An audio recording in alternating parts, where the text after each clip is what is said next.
Alors maintenant, c'est la leçon théorie. Ne vous inquiétez pas, la théorie ne mord pas, la théorie ne fait pas peur, la théorie est votre amie. Ce qui est bien, c'est qu'il y a une base commune que tout le monde maîtrise à peu près, c'est la gamme de Do. Do, Ré, Mi, Fa, Sol, La, Si, Do. Une gamme, c'est quoi? C'est un découpage de la distance qu'il y a entre une note et son octave.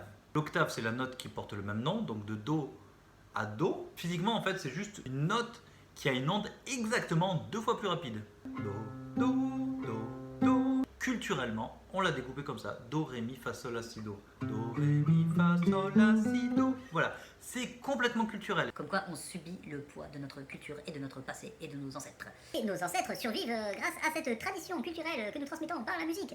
Et nous, à la guitare, qu'est-ce qu'on utilise pour découper notre octave sans scrupule? On utilise les frettes. C'est ces petites lamelles en fer. Chaque frette est 1/12 d'octave. Donc c'est-à-dire que on prend une note, celle-là. Alors je vous spoil le truc, c'est un Mi. Si on fait 1, 2, 3, 4, 5, 6, 7, 8, 9, 10, 11, 12, on retombe sur un Mi. Mais c'est incroyable. Maintenant, on va voir comment s'appellent ces notes qu'on joue. Il faut savoir que entre toutes les notes de la gamme de Do, Do, Ré, Ré, Mi, il y a ce qu'on appelle un ton. C'est l'équivalent de 2 cases. Sauf exception, sinon ce serait trop simple, entre Mi et Fa et entre Si et Do. Et oui, messieurs, dames. C'est-à-dire que là, j'ai mon Do à la 3e case de la 5e corde. Si j'avance de 2 cases, j'ai un Ré. Si je descends encore de 2 cases, j'ai un Mi. Mais là, il faut juste descendre d'une case pour que j'ai un Fa. Vous comprenez? Voilà. Ensuite, 2 cases pour avoir le Sol, 2 cases pour avoir le La, 2 cases pour avoir le Si et une case pour avoir le Do. Donc notre découpage, il est là. Ouais. On continue. Comme je vous l'ai dit il y a 2 secondes, intervalle de 2 cases, là, tac tac, on appelle ça un ton. Entre Do et Ré, il y a un ton. Entre Ré et Mi, il y a un ton. Et toujours, donc il faut penser, entre Mi et Fa et Si et Do, c'est l'exception, il n'y a qu'un demi-ton. Donc il n'y a qu'une case. Maintenant, on a inventé quelque chose, c'est les dièses et les bémols. Les dièses, c'est ce signe qui ressemble au hashtag, mais qui a été inventé vachement avant. Le dièse, ça monte la note d'une case. Et le bémol, ça descend la note d'une case. Vous avez un Do ici, 3e case toujours. Si vous montez d'un demi-ton, il devient un Do dièse. Et c'est là que c'est fourbe, parce que vous montez, donc vous avez un Ré, encore, ça on est d'accord. Mais si vous redescendez, vous avez aussi un Ré bémol. Donc cette case, la 4e case, s'appelle Do dièse ou Ré bémol. Voilà, c'est comme ça. Elle porte 2 noms, comme mon tonton qui s'appelle Jean-Philippe. À partir de maintenant, comment on va faire pour trouver le nom des notes? Il faut apprendre le nom des cordes. La, Ré, Sol, Si, Mi. Il était chaud le Mi. Et par exemple, si ça, je sais que c'est un Sol, je vais savoir que ça, c'est le Sol dièse, le La, le La dièse, le Si. C'est là que se joue toute la beauté de l'instrument, c'est que ce Si-là, c'est exactement le même que le Si qu'on a sur la corde à vide à côté.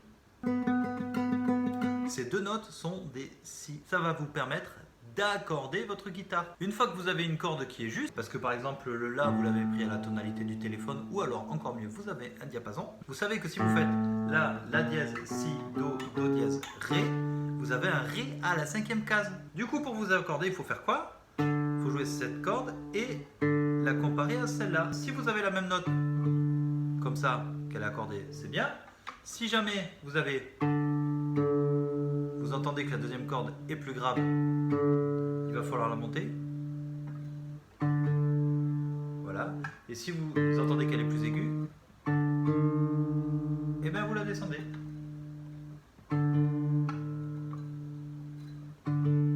Et c'est comme ça qu'on accorde une guitare. À chaque corde jouée à la 5e case correspond la corde d'après. Sauf une exception que je vous ai montré, le Si est à la 4e case.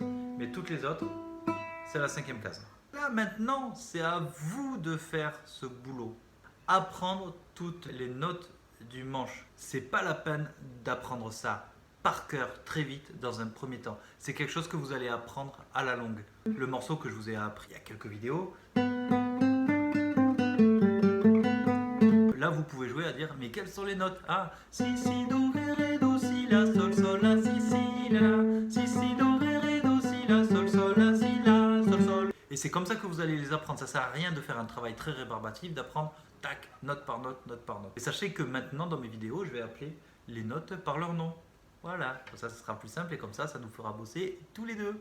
Voilà, gros bisous!